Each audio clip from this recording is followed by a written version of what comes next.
if your culture does not support the accomplishment of those SMART goals, objectives, KPIs, guess what? Let me give you the old newsflash, magician, Nostradamus action.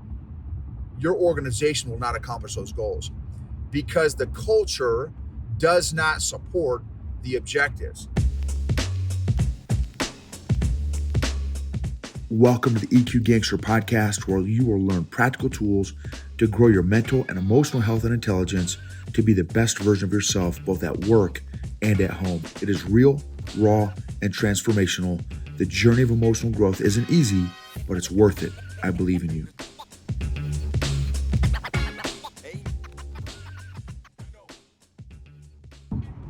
EQ Gangsters. This episode is going to be on culture and doing a culture audit, and how do you know what type of culture you have in the organization that you're a part of, and also some nuances about culture. So there can be multiple cultures within an organization. There's the overarching culture, then you've got the different business divisions, departments. You've got HR, you've got finance, you've got operations, you've got your tech guys, you've got all kinds of different departments within an organization. Each one of those leaders, those sub leaders, those junior leaders can have their own cultures. So even if you are a part of what overall is a great organization or great culture, there can definitely be some unhealthy pockets of less healthy or even toxic cultures, because this is something I just said. I was had a couple coaching cohorts this morning working with teams, and here's the thing, that organization can have the best culture, that organization can have the best behavior models or leadership models that they are espousing. One, for example, that I'm certified on, Patrick Lencioni's 5 Behaviors of a Cohesive Team, stemming from his book, 5 Dysfunctions of a Team. So I'm certified in that behavior model, 5 Behaviors of a Cohesive Team. And it's a great model. It's an excellent model for organizations out there that have unhealthy or less than top optimized performing teams. It's excellent. Now, the downside is when you have low EQ leaders implementing a great behavior model like the 5 Behaviors of a Cohesive Team, the behavior model is going to fall short because you have emotionally unhealthy leaders that are driving it or trying to implement that particular great behavior model. So look within your own organization. Again, maybe have some great models, some great tools, some great resources. What is the emotional health of the leaders that are within your organization? And can you notice some differences within the organization in terms of culture? Can you notice a different culture within your respective team versus the higher team's culture, or versus a peer's culture on their particular team? And here's what's fascinating. So working with one of the executives from one of the companies I'm working with, and I asked her, I said, so if you had to, she probably has about 30 to 40 leaders that she is managing and leading, and some of them are leaders that have different teams and stuff, but she's got about 30 folks. And I asked her, and I've asked a number of leaders this question, so this is one of my favorite questions, if culture is one of the areas that they're wanting to work on with their particular team or organization. Describe the culture of your team. Now I'm talking the one that you are responsible for. So not necessarily hire's culture, that's a whole separate set of questions. I'm talking your specific team's culture. Describe it. You can describe it in single words. You can describe it in sentences. You can describe it in bullets, however you want to do it. Describe your team's culture. She sat there for probably 20, 30 seconds. It was like, snap, I have no idea. I don't even know how to answer that. And so I said, no sweat. There are, a number of leaders that have not thought about this. And it's very, very important because every organization has a culture. 95% of those organizations did not intentionally build and develop that culture. It just happened as a result of whatever the emotional health is of the leaders that are part of that organization. But it didn't happen intentionally. It happened unintentionally. So 100% of organizations have culture. If there are people, there's culture. Most organizations do not develop their culture intentionally, which ironically, it directly affects the outcomes and KPIs and objectives, key performance indicators and objectives of that organization. So you could have all these great BHAGs, big, hairy, audacious goals, or you have all these SMART goals. If your culture does not support the accomplishment of those SMART goals, objectives, KPIs, guess what? Let me give you the old newsflash, magician Nostradamus action. Your organization will not accomplish those goals because the culture does not support the objectives. Now, the other thing that plays into this whole process is, in addition to the culture, the systems and processes have to all align with the objectives, the desired objectives, which also have to be supported by the culture and vice versa. The systems and processes have to support the culture has to support the systems and processes to ultimately accomplish the objective and outcomes that organization or your team is trying to accomplish.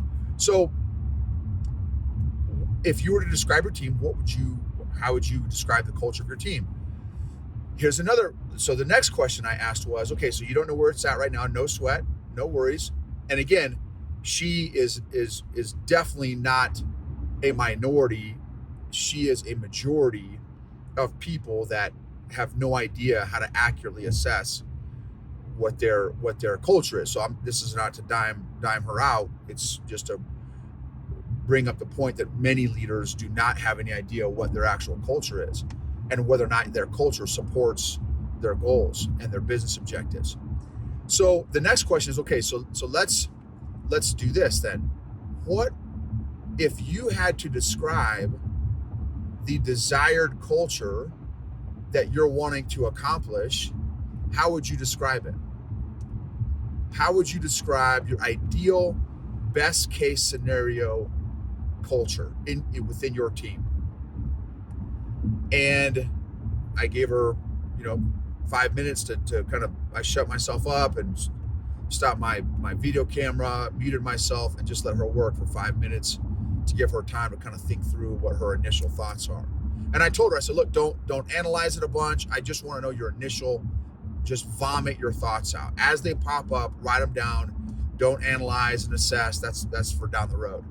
So she did. And she came up with, 15 or 20 different characteristics, qualities, traits of the desired culture. And then I said, okay, now rate yourself, rate you in each of those qualities and characteristics. I gave her another few minutes to rate herself on a scale from 1 to 10, 1 being the clue bus drove by and she waved, 10 being she's crushing it. And I said, again, there's no right or wrong answer. The exercise is the purpose of the exercise, right? It's doing the exercise is the important part of it. So, and don't, I'm not a part of your organization, so you're not, the only person you would be fooling is yourself if you try to not answer these questions accurately, right? Because I have no idea. I'm not a part of your organization. I don't work with, I'm not embedded within your organization. So I have no idea of knowing whether or not your answers are accurate, which, as a side note, I know it takes a certain level of EQ to answer these questions accurately. You got to have a certain level of self-awareness and even social awareness to even answer these questions accurately, semi-accurately. So boom, she went down, and the thing is, she's great. She's very, she's very self-aware, and she's very honest and open and vulnerable and transparent, which I tremendously appreciate in a coaching relationship. And so she answered some of them that, there was it was probably a third. She was crushing it, probably tens on a third of them. Another third, it was probably, sevens, maybe sevens and eights. And then another third was like fours and fives. And so I said, okay, so now what does that tell you? What do your responses tell you about the desired culture that you want to have within your team? And she's like, well, there's definitely some areas that I would need to work on if I want to create this desired culture. I've got some areas I need to. I said, excellent. And then I said, let's see, did we get to action steps? We didn't get to action steps, but that's a whole nother ballgame. Well, so the next thing that I shared with her is, for your next team meeting, when you get together with your organization, I strongly encourage you to run your leaders through the exact same set of questions. And then once you get done, but have them do it about the culture of the team that they're a part of. In other words, your team. So when they're answering these questions, have them answer based on the culture of the team that they're a part of, not of the team that they run or lead. So boom, so ask them all those questions, and then have them ask them those same set of questions, but now of their team, of their specific teams, right? Because it's very easy as a junior leader to throw stones at the culture of the team you're a part of, but not of the team that you lead. There's another excellent book, and I mention it frequently on the different podcast episodes, is Leadership and Self-Deception by the Arbinger Institute. Excellent book. The majority of leaders, as humans, a lot of times we will judge others based on our intentions, and judge ourselves based on our intentions, and judge others by their behavior. Well, the thing is, we can't assess what someone's intentions are, so we only do behavior. But for us, we don't do behavior oftentimes, we just do intentions. So in other words, our responses about ourself or self-assessment are skewed because of that dynamic. So, just going back to that point, that it's easy to be more critical of the higher team's culture because of some of our innate biases. So it's helpful, again, to make that, to do that assessment that, as objective as possible, although they're subjective questions, on for their teams as well.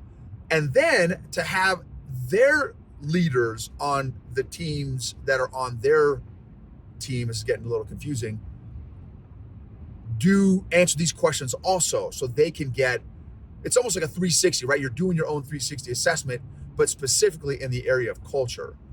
And so so that's a really helpful process. Now, what are some ways that you can identify whether or not you have a healthy culture?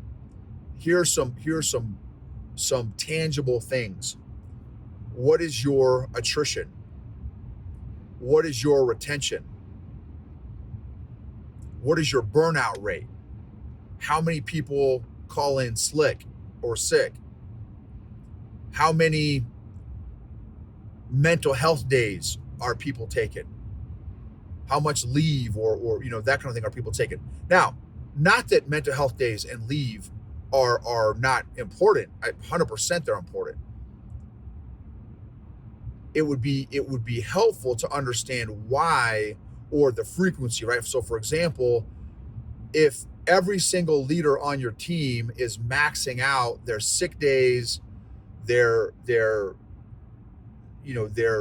mental health days, their leave, there could be some issues there.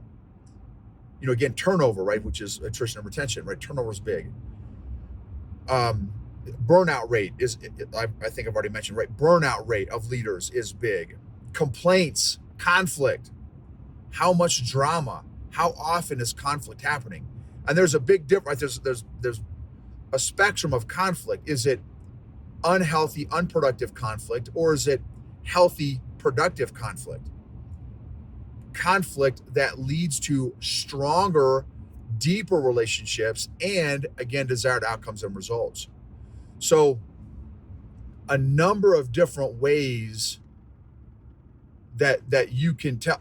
How about just employee engagement, performance, outcome? Like, do you feel as a leader that your team members are they giving their best effort?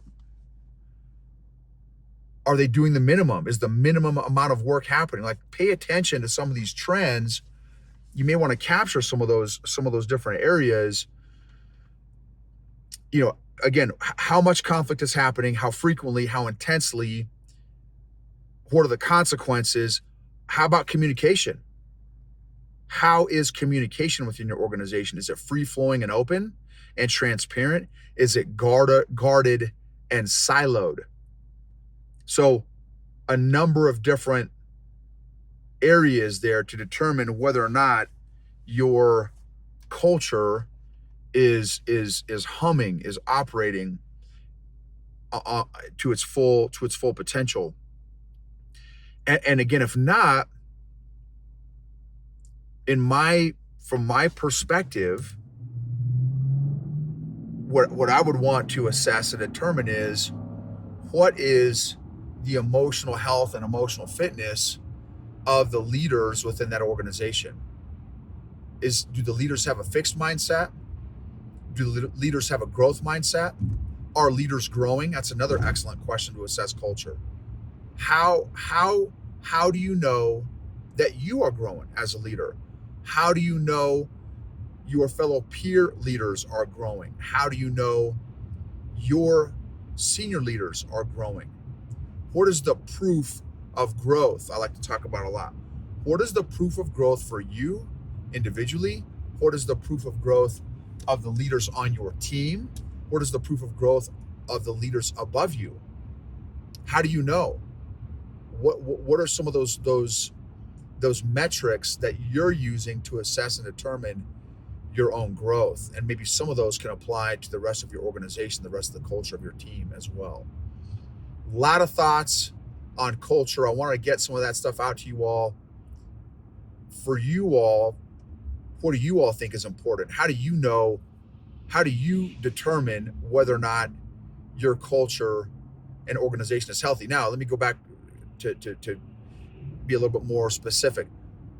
If your organization has conflict, that is not a sign that you have an unhealthy culture. So hear me, I didn't clarify that. Health, in fact, this is one of the 5 behaviors of a cohesive team by Patrick Lencioni.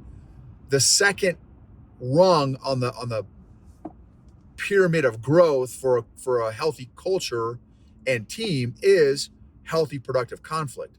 So the absence of conflict, the absence of healthy, productive conflict may be a sign that you don't have a healthy culture. If you have a dominant leader who does not consider the feedback of their team members, and the dominant leader shuts down their team members anytime a new idea is presented or an idea that's not their own, well, guess what? There probably will not be a whole lot of conflict. You will have just the, what do you call it, the quiet resignations and the quiet quitters and even the quiet employees that are just living lives of quiet desperation because of this dominant, likely emotionally unhealthy leader. So wanted to make that little clarification for around conflict. Healthy, productive conflict is good in a relationship. It's good in an organization. It's good in a team. In my opinion, it doesn't just take conflict tools to be good at conflict. It takes emotionally healthy people and tools to engage in healthy, productive conflict. Emotionally healthy leaders create emotionally healthy cultures and organizations, which lead to optimized and maximized results, outcomes, performance, and engagement. Thank you for taking 15 to 20 seconds to rate and review the podcast. If you're listening to the podcast, for all my YouTube people out there, what's up? Thank you so much for watching. Thank you for sharing, subscribing, and letting other folks know about this podcast. If you want to join an EQ gym, our emotional fitness gym called the EQ Mafia, go to eqgangster.com and you can get the details there.